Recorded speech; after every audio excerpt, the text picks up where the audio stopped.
Bismillahirrahmanirrahim. Today we will talk about an important aspect in orthogonal frequency division multiplexing or OFDM. Uh, this is called PAPR, which is abbreviation of peak to average power ratio. This is lecture number 31 of week 13. Now what is PAPR? PAPR stands for peak to average power ratio. Now this peak to average power ratio is a very important and critical aspect to be considered in OFDM while implementing OFDM systems. Now consider a single carrier non-OFDM system with a simple BPSK modulation in which we have these symbols that are being transmitted: x0, x1, x2. x0 can be plus A or minus A. So here in this example they are plus A, minus A, plus A. Antipodal signaling, that is called BPSK. So if we calculate the power in each symbol, it is given by A square, that is also equal to the peak power. So what is the average power across all the symbols that are being transmitted? We can calculate it to be the expected value of xk square, so that is equal to A square. Hence in single carrier system, both the peak and average power is equal to P square.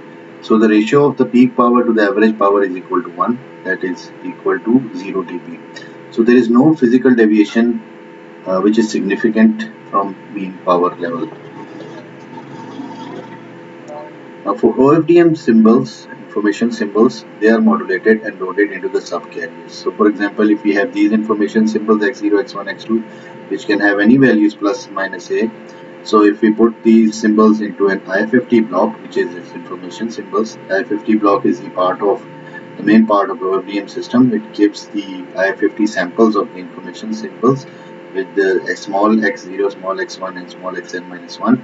So the transmitted samples are x0, x1 to xn minus 1, which are IFFT samples of information symbols capital X0 to capital Xn minus 1. So the combined signal xk for each subcarrier or the kth IFFT sample is given by 1 over n into sum of I is equal to 0 to n minus 1 of information symbols capital Xi e to the power j 2 pi k I over n. This is modulated, Xi is modulated with the exponential, which are the carriers. So how to calculate the average power here? Average power is given by e to the expected value of xk square. So if we put the values of here, these values here, we get e xi square into e to the power j 2 pi ki over n square. This thing is always equal to 1. It has magnitude equal to 1. So this thing is a square. So expected value of a square is again a square. So sum of a squares from 0 to n minus 1 is given by a square n. So we have 1 over n square here. So 1 over n square into a square n is equal to a square over n. So the average power of symbols transmitted is equal to a square over n in OFDM systems.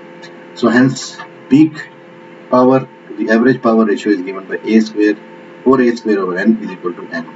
Hence PAPR in OFDM system becomes higher with increase in n. The high PAPR arises from IFFT operation. What is IFFT operation? It is the data symbols across subcarriers can add up to produce a high peak value. So the more data symbols are being added according to the number of subcarriers, the peak to average power ratio increases. Example is given for OFDM of 512 subcarriers with BPSK modulation. The PAPR can be as high as 10 dB. Now PAPR is characterized by this CCDF function, which is cumulative distribution function, which is complementary. So these are the ideal characteristics. It should be, but non-ideal characteristics are given by this thing. This is a typical CDF. Now CCDF or PAPR in OFDM is dependent on n subcarriers. So for different n subcarriers, the PAPR is given here. So you see that the more number of subcarriers, you have more flat curve here, and the PAPR in dB is increased, close to 12. So as you decrease the number of subcarriers, the PAPR is reduced. So the probability increases or decreases according to the number of PAPRs. So ideally it should be very less. It should be the graph should be starting from here and going to here. Okay, it should be around 0 dB. So but there are other advantages of increasing the number of subcarrier, as we mentioned in the previous lecture. that it can basically uh, increase the efficiency against the delay spread. So we need to see the PAPR as well. So what is the effect of PAPR on OFDM systems? So these are the characteristics given for the power amplifier. That's the last stage of transmitting the combined signals in OFDM. So this is the input voltage axis, this is the output voltage axis. The characteristics are given with this graph, the green graph. So there is a region where there is non-linear characteristics. So these are the amplifier characteristics which are non-linear, the saturation region.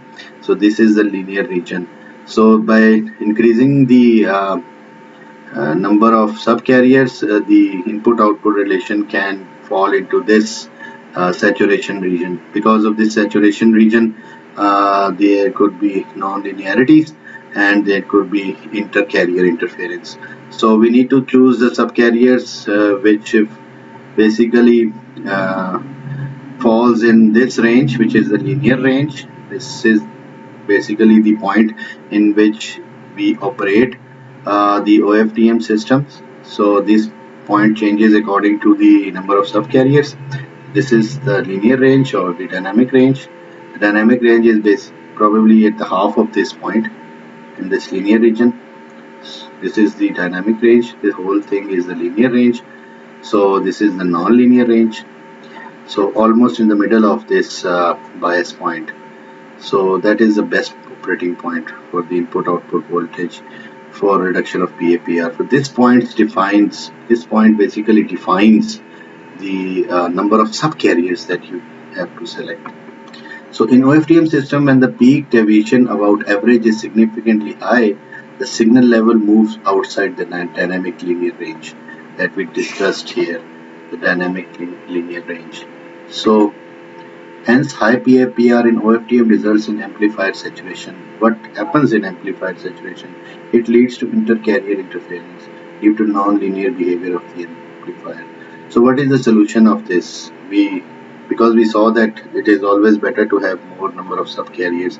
The solution to this problem is called single carrier frequency division multiple access, which we will consider in the next lecture. Thank you.